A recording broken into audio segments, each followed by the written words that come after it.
7. јануари 1945 година. Божик, најголемиот христијански празник. Македонскиот народ беше опиен од току-што извојуваната слобода во Втората светска војна. Денот беше можеби обичен како и сите други зимски денови во таа година, но во офицерскиот дом се случуваше еден голем настан за македонската младина. Се одржуваше вториот конгрес на Народно-ослободелниот сојуз на младината на Македонија, конгрес на кој присуствуваа 2000 делегати. Делегати од Македонија, од трите делови на Македонија, од Пиринска, Егејска, Вардарска Македонија, младината од сите југословенски федерални единици, младината на антифашистичките земји на Советскиот сојуз и на другите источни земји. Сите громогласно внатре во просториите на офицерскиот дом извикуваа на Берлин, на Берлин. Конечно се гледаше крај на Втората светска војна, во која антихитлеровската коалиција ги собираше ловориките на својата победа.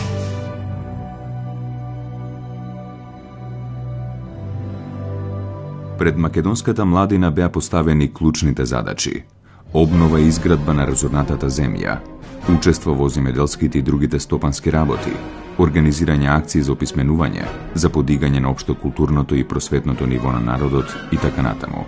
Истовремено во еуфоријата на скованото братство и единство со југословенските народи и интернационалистичка слога со целата антифашистичка младина, се нагласуваше големиот долг на македонската младина кон татковината Југославија, учеството во завршните операции за нејзино конечно ослободување.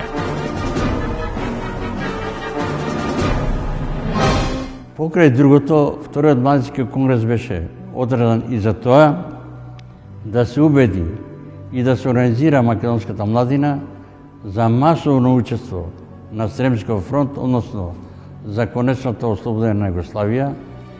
Од друга страна, од телеграмата на Тито се спомнат исто така се апелира до младината на Македонија да зема учество на конечното ослободење на Југославија за пробивот на Сремскиот фронт.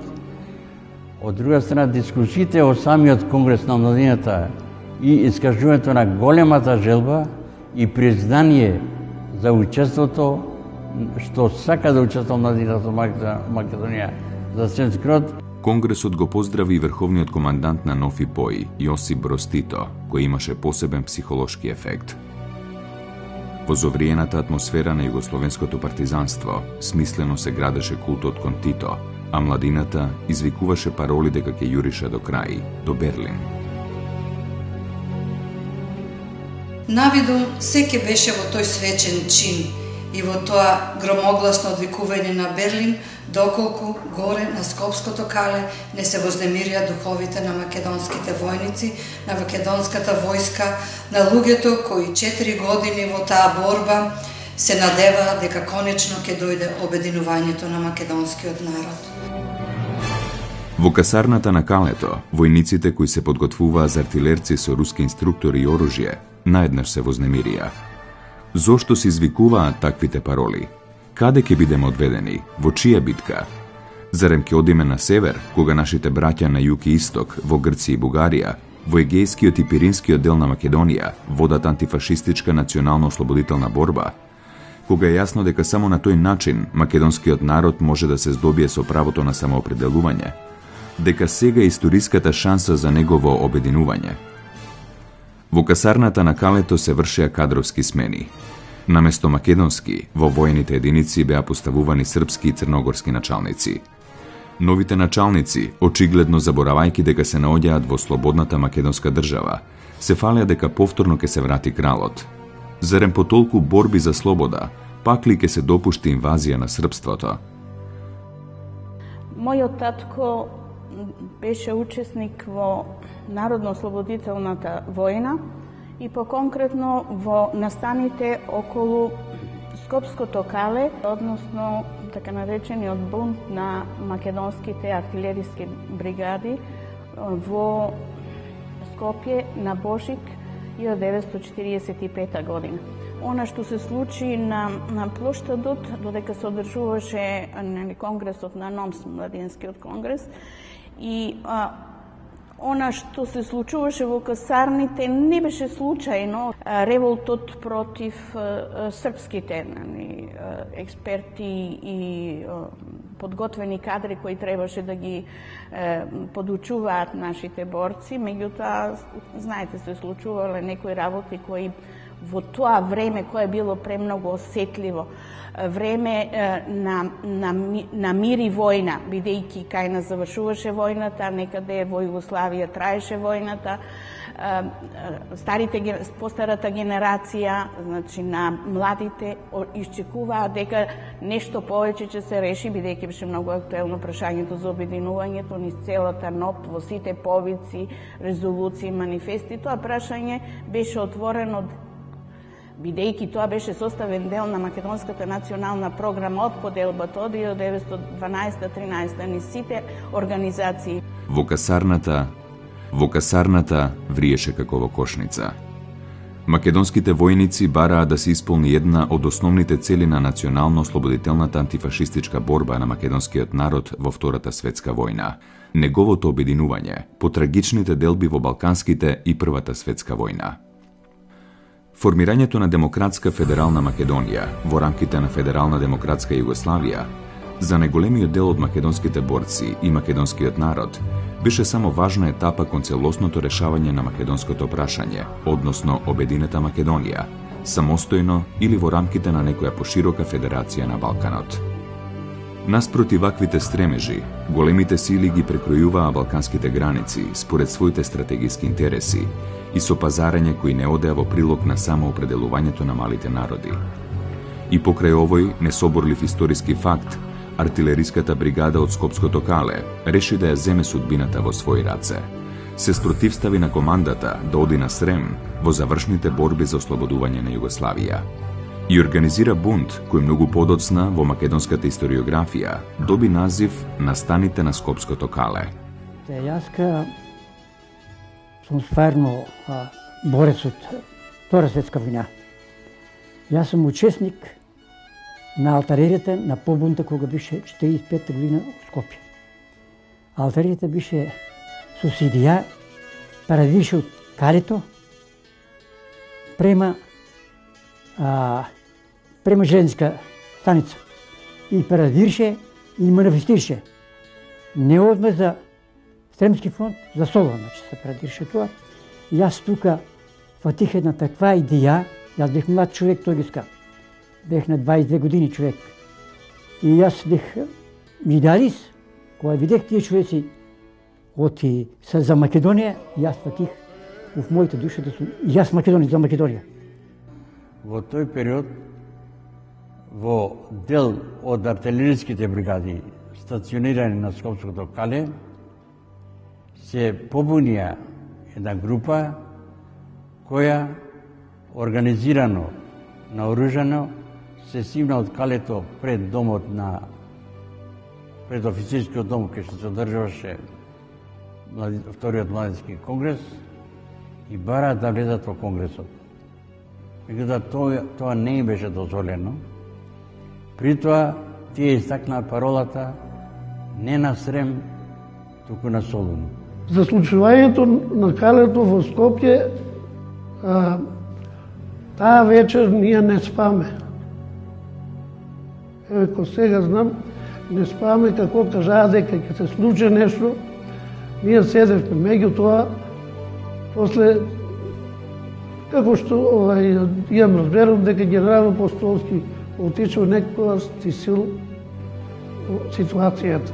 Потpuno ми е познат случај и со генерал Апостолски на площада у Скопје бев на таа единица од артилериската бригада. 200-300 души беа. Прво мислам дека беше тоа гестаповска игра, да може да кацат со сојузниците. У Грција имаше 2 дивизии англиски и ние на ни да нападнеме. Да го взимеме Солун. Тоа беше глупост на квадрата. Према тоа, потpuno непријателска линија беше тоа. Разбира се, тие војници беа нашаднаци, нели? a neko od njih pa i ne im se ovdje da ginat na Sremski front. Po sugestiji na apostolski, ja u Kalevo za apostolski reče, čekajte, ovakvo pitanje vika ne može na ulici da go raspravam. Aj idemo u kasarnici ili u Kale, će razgovaram. I neko rasprava дека u Kale koji kako ulevale i već streljale, nema gluposti, nema jedan neusupan tamo. 4-5 deceniji po случувањата кои се случија на Божик 1945 година, ние имавме една официјална верзија на толкувањето на настаните, дека бунтот на војниците кој се случил на Божик 45 година бил штетен за македонскиот народ. Војните стратези, бројни историчари, официјални и така натаму, се до 91 година дава едно толкување дека доколку би отишле на Солун, таму ќе не пречекаа сојузничките британски сили и дека тоа ќе беше крај за Македонија, дека ќе ги изгубивме и придобивките кои дотогаш ги стекнавме во текот на народно-ослободителната борба. Во тоа време, кога се уште не беше ослободена Југославија, кога се уште не беше завршена војната во Германија, со Германија, ние ако тргневме на Солун, то значеше дека треба да се судриме со сојузниците, на чија страна дотогаш бевме. Тоа е прва работа. Втора работа. Можевме ли ние да се носиме со грчката војска, која што беше добро вооружена, зашто таму веќе бе влезени англичаните, која можеше да брои од 800 до 1.000.000 војници, а ние имаме 100.000 војска, вооружена само со пушки, нешто пушко митралези и 10-20 митралези. Значи, ние ќе направевме тоа ако тргневме на Солун, да влеза англичаните овде, да го вратат крало Петар во Југославија, зашто ќе ја дестабилизиравме ФНРЈ, и да го возобноват кралството на Југославија.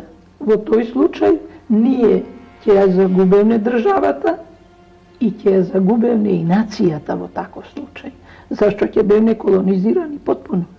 Дека сето она кој се спротивставувало на директивите на Југословенскиот центар, на Политбирото на ЦК-КПУ, сите оние кои ја нарушувале про-југословенската концепција за решавањето на македонското прашање, од тој момент почнува да се прогласува за непријатели на Македонија, за шовинисти, националисти, за некакви бугарски елементи и така натаму.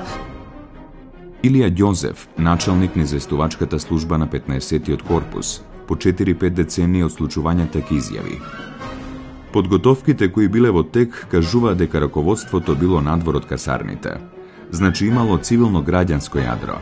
Факт е што по тој настан се позатворени голем број видни патриоти. Не било опфатена само артилериската бригада на Кале. Тука било организиран и штипскиот гарнизон. Во една касарна имало и човечки жртви. Така, негодување кон наредбата да се оди на Срем имало и во други градови среде македонските единици. За тоа се сеќава и Никола Коларов, еден од судените во битолската група на ВМРО во 1947 година во Битола, кој вели: и во Базерник и во околината се јави отпор кај мобилизираните младенци за војска да одат на Срем. Тамошните позадинци открија дека јас сум ја расширил таа идеја. Тоа се случувало при крајот на 1944 година.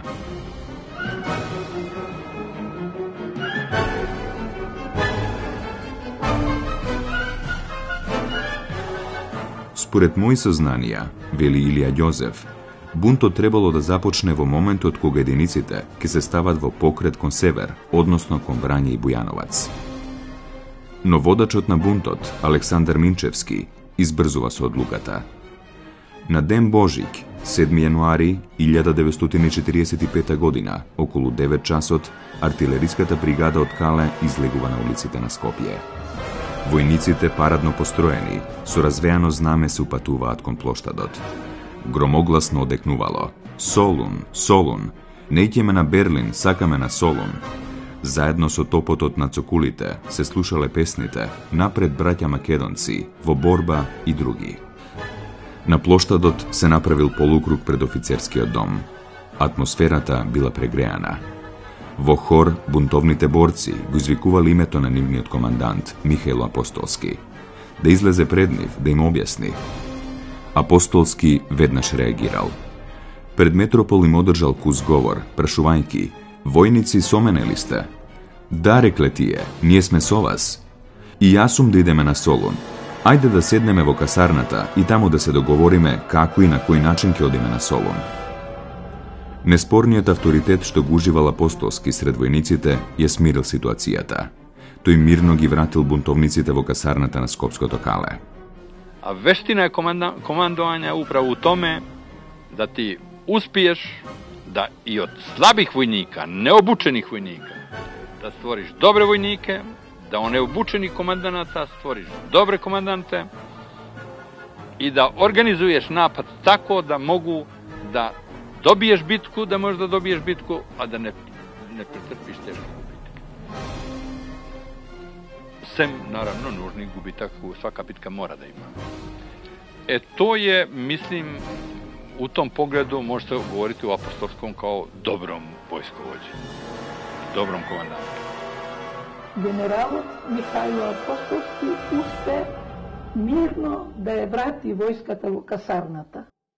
Во односно на станите на Скопското кале, кои ги опишуваат Светозар Вукмановиќ Темпо и Лазар Колишевски во разговарите со Клјакиќ, има известни неусогласености и во датумите, и во смирувањето на настаните и така натаму, но индикативно е оценката на Светозар Вукмановиќ Темпо, каде тој ги омаловажува овие македонски борци, смета ги, и јас вика дојдов следниот ден на 8 јануари, дошол во Скопската касарна, вика јас ги построев и му одржав еден строг говор, како не ви е страм, виков ја видов војската распашана, растурена и така натаму, дава една слика на воена недисциплина, на една, дека тие борци биле туги елементи, нека не знаеле што сакаат, па вика вие цел живот во војната не испукавте ни еден куршум, а сега ете наедна станавте големи македонци, па барате и се спротиставувате на наредбите на военото раководство. Значи, воопшто неговата слика за сето она кој за македонските војници кои ги затекнал таму е многу негативна, многу лоша. Додека се земат, мислам претходно, ако ги земите разговорите на Апостолски кој ги дава интервјуата негови и така натаму, ќе се види дека се работело за војници кои извонредно брзо ги совладувале воените вештини, кои биле добри и дисциплинирани војници во таа воената обука која се спроведувала Скопското кале, така што не држат тие оценки. Исто така, кога ќе се споредат оценките на Темпо со оценките на Петро Трајков, полковникот од Егејска Македонија по потекло, кој исто така еден голем македонски патриот, кој заедно со македонските доброволци ја предводел, бил командант на бригадата Гоце Делчев која доаѓа во Македонија, неговата слика е сосем поинаква. Тој дава слика на македонски патриоти кои со огромна радост дошле во Македонија да помогнат за конечното ослободување на својата татковина. По 4-5 децении, Лазар Колишевски, тогаш прв партиски човек во Македонија, за овие настаник изјави: "Во завршните борби за ослободување на Македонија, во времето додека ја создававме Македонската република и ги средувавме состојбите во земјата, ни се противставија остатоци од поразените реакционерни сили. Логичен израз на политичката битка и победата на линијата на Комунистичката партија на Југославија беше формирањето на Централниот комитет на Комунистичката партија на Македонија, која што на својата прва седница можеше да донесе одлуки за натамошниот разговор на востанието. Израз на тоа беше масовното разјаснување на востанието, посебно во Дебарца, Тиквешко, Кумановско. Населението во пролетта на 1943 година масовно се крена во борба против окупаторот. Масовноста на востанието, силните удари што нашите партизански му ги нанесуваја на окупаторот, се поголемата слободна територија, го поставија на дневен ред и создавањето на покрупни војни единици, односно создавање на Народно-ослободителна војска на Македонија.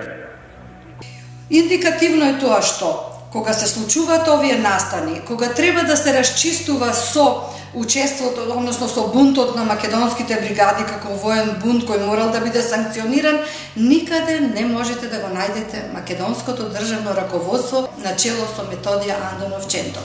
Секаде се јавува Лазар Колишевски, партискиот секретар, значи политичкиот секретар на КПМ, расчистив со ова, превзедов ова направивме во Касарната, организиравме наши лојални луѓе за во Касарната, во Штип, каде кажав и така натаму. Го нема Ченто, го нема Кирил Петрушев, повереникот за внатрешни работи. Никаде го нема државното раководство. Тоа е потиснато на сметка на корпусот на одбраната, односно на сметка на ОЗНА и на партиското раководство.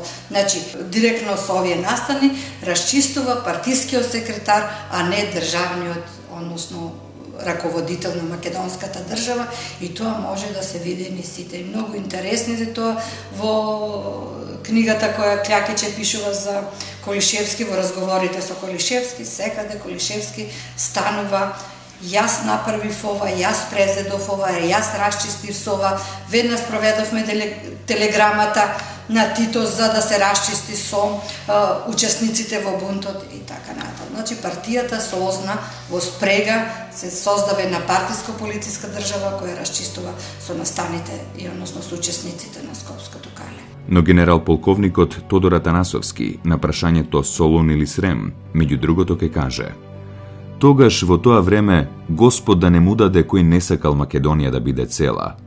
Но знаете што ќе се случеше ако тргневме на Солун? Тогаш ќе изгубевме Македонија. Војнички сосема ќе изгубевме Македонија. Знаете ли тогаш какви се договори не беа направени меѓу сојузниците? Ние не можевме да ја задржиме сојузничката војска на границата, а ќе ги упропастевме и тие придобивки што веќе ги имавме. Редакторите на објавените документи на станите на Скопското кале во предговорот се децидни дека немирите се тесно поврзани со прашањето за целосно обединување на Македонија.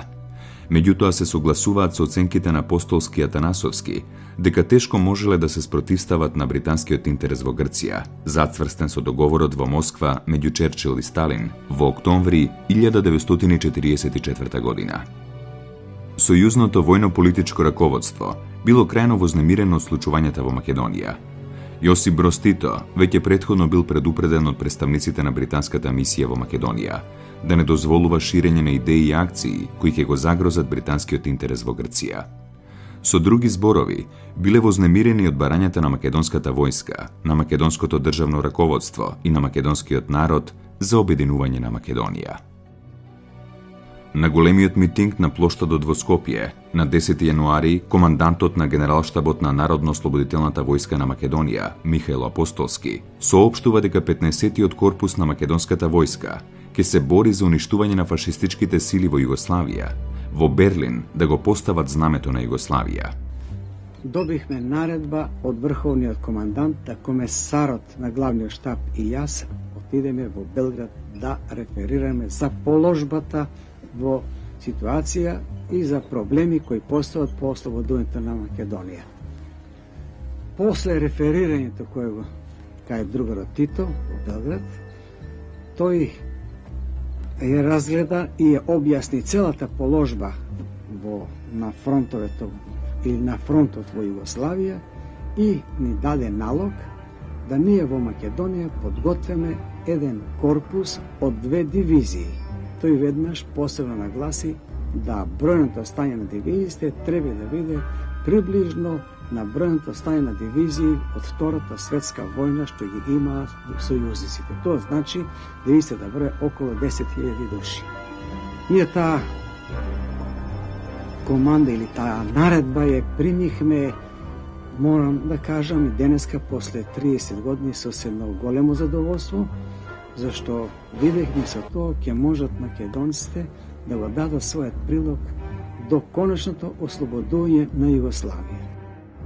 Но пушта нестивнатите превирања и гонењата на побунетите во Скопје, на 14 јануари дошло до побуна на еден батаљон на 20-та бригада од 50-та дивизија од гарнизонот во Штип, кога се дознало за наредбата за заминување на бригадата од Штип кон Куманово и натаму на фронтот во Србија. Под паролата на Солун, Побунетите војници побарале продолжување на војната за ослободување и обединување на Пиринскиот и Приморскиот дел од Македонија. Имено во старата касарна во Штип се побунила бригадата. Војниците излегле надвор во кругот на касарната, извикувајќи "Не сакаме на Сремскиот фронт, сакаме на Солун". При тоа вели Колишевски, ги мобилизиравме сите членови на партијата и на Ској во градот. Во Општинскиот комитет на Сојузот на комунисти, тогаш секретар беше Ангел Чемерски. Таа ноќ, за последен пат, во кругот на касарната на побунетата бригада, упативме луѓе активисти да се обидат да ги смират војниците.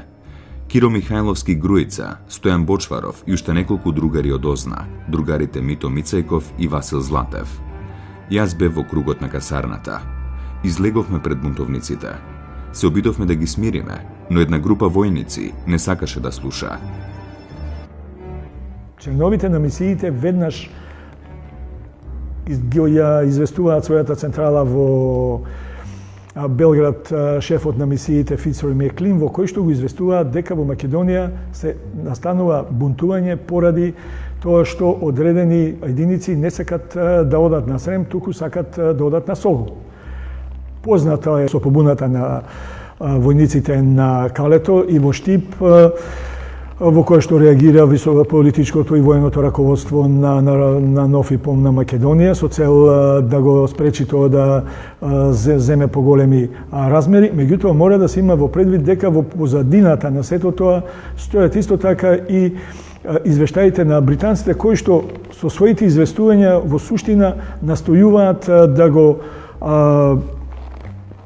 мотивираат Тито да преземе мерки во однос на идејата да се оди на Солун. Во ноември месец се повлекуваат германските сили од Грција, што значи во Грција нема германци, Грција е ослободена од германците, доминантна воена сила во Грција се силите на Елас. А во тој период треба да се има во предвид дека Грција е членка на антихитлеровската коалиција и дека ако дојдеше до некој судир меѓу македонските партизани и единиците на Елас или националната армија во Грција, можеше да настане меѓународен судир во рамките на самата антихитлеровска коалиција. За бунтот на војниците во Македонија веднаш бил известен Централниот комитет на Комунистичката партија на Југославија, кој реагирал со барање демонстрантите да се разоружаат и да се пратат на присилна работа од еден месец. Сите организатори да се уапсат, да се спроведе истрага и да се изведат пред воен суд. Колишевски ги презел директно работите во своји раце. Сите раководители и организатори на демонстрацијата биле ставени под истрага на Озна, а потоа предадени на војниот суд. Особено е трагичен настанот на безмилосното каменување на тројцата млади војници во Штипската касарна од ноември 1945 година. Извештајот на Вера Ацева, која неколку дена по немилиот настан пристигнала во Штип, дава извонредно автентичен опис на атмосферата на предизвикување хистерија за линч. Еден другар ми кажа дека во црквата Свето Благовештение се собрани мајките на паднатите борци. Тргнав да појдам да се видам со тие мајки. Патем размислував како ќе ме прима мајките, бидејќи месниот комитет на чие што чело јас стоев, на многу од нив им ги собравме децата уште 41 година и ги испративме во партизани. Сега јас се враќам жива, а нивните деца останаа на бојното поле. Нашата борба беше кристално чиста, како солза чиста. Во Македонија управо не успеа да бида изедени децата на револуцијата. Немаше убивања, мислам.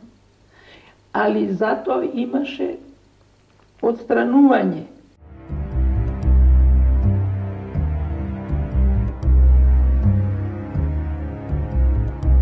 Ацева наведува дека на митингот на артилериската бригада во Штип биле убиени тројца војници, прогласени од страна на партијата за реакционерни елементи. Вината на каменуваните била само тоа што тие биле за Солун. Всушност, млади луѓе кои барале обединување на Македонија. Откако политкомот ги посочил кои се тие лица, војската нагрнала и линчувала двајца на лице место, а едниот го извлекла од касарната. Ваквиот јавен линч без судење оставил црна дамка во тукушто ослободената македонска држава.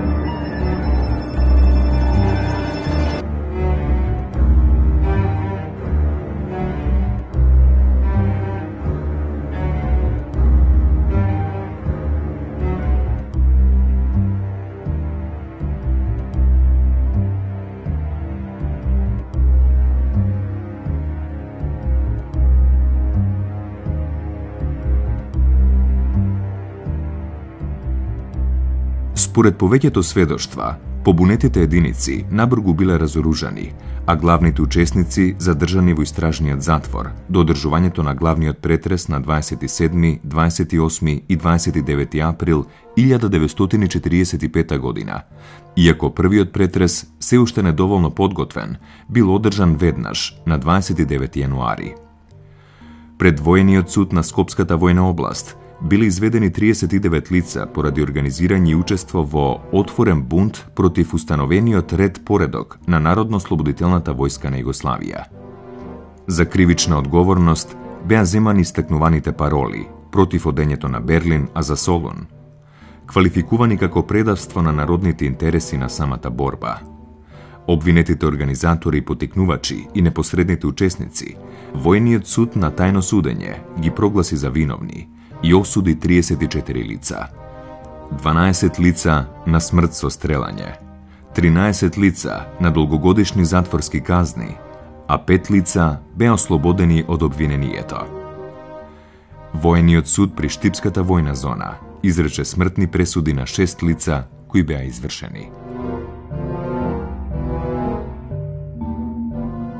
Може би не директна, но индиректна последица на случувањата на Скопското кали на бунтот на македонските артилериски бригади беа ликвидациите во неколку македонски градови кои се случија на 15, 14 и 15 јануари истата 1945 година.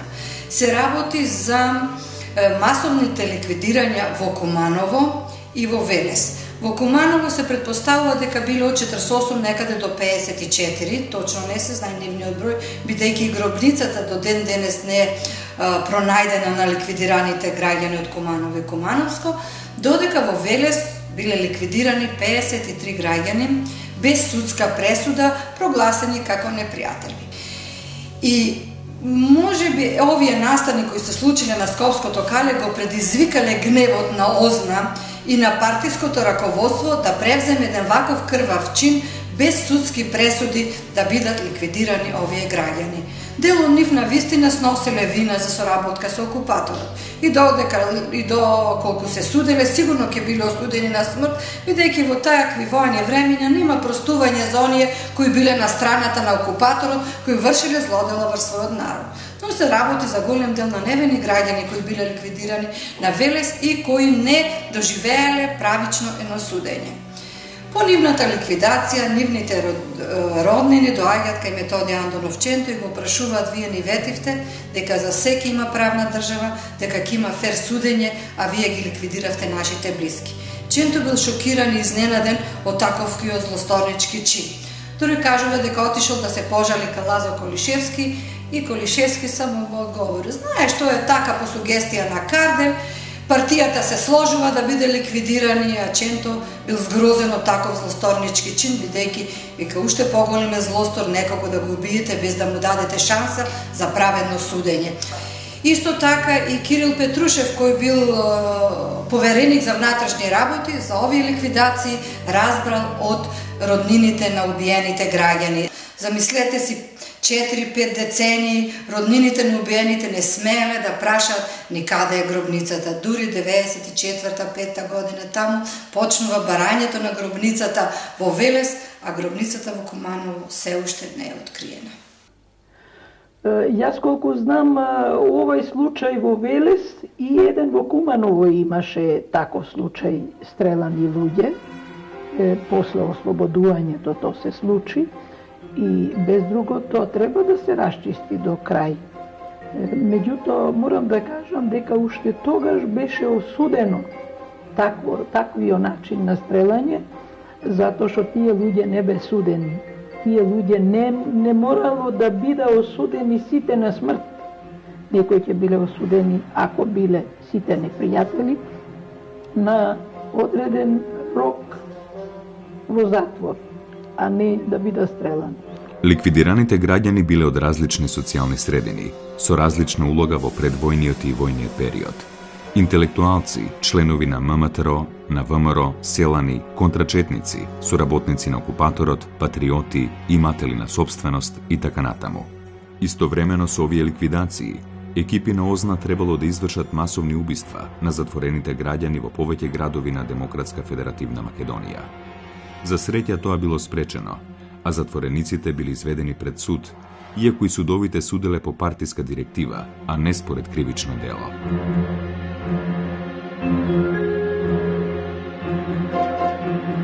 Бројни македонски патриоти завршија низ затворите и логорите на Титова Југославија, прогласени за непријатели на југословенското братство и единство, како сепаратисти, автономисти, ВМРО-вци и така натаму. Од документите објавени за Скопското кале, немало масакар, но не може да се тврди дека немало никој стрелан. Значи, имало ликвидирање, имало убиства кои се случувале подоцна, додека во Штипската касарна осудените на смрт се ликвидирани и 6 мина од Валандово, граѓани од Валандово се убиени во Штип. По смирувањето на побуната на војниците, за да се намали притисокот со барањата на Солун, македонските единици беа пренасочени кон Срем. Македонскиот народ, во залог на нова Југославија, требаше да даде жртви за незиното ослободување и на тој начин да го зајакнува братството и единството со југословенските народи. Веќе на 10 јануари, врховниот командант издава наредба за префрлање на 15-тиот македонски народно-ослободителен ударен корпус на Сремскиот фронт под паролата на Берлин. Индикативно е тоа што дел од македонските војници кои били одведувани на Стрем некаде кај Врање ги натерале да го остават оружјето. Кога стигнале на Стрем, се јавил еден од командантите, вика брзо, германците стигнаа кај Стремска Митровица, треба веднаш да влезе да се борите. И тогаш излегол Илија Ѓозеф, рекол, но ние немаме оружје. Како, вика, зар вие сте малумни, како сте дошле до тука без оружје? Вика, оружјето не натера, за тоа ќе го прашате другарот Темпо. Оружјето го ставивме во Врање. Значи, тоа е една таква епизода која зборува дека се така не било фино, немало стрелајна, легално биле судени, пат помилувани така натаму. Да, биле тие помилувани, но не знаеме за другите жртви кои навистина биле паднале како последица од случувањето на Скопското кале.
Загубите на 15-тиот македонско народно-ослободителен корпус на Сремскиот фронт изнесуваат приближно 1674 загинати, 3400 ранети и 378 исчезнати борци и старешини.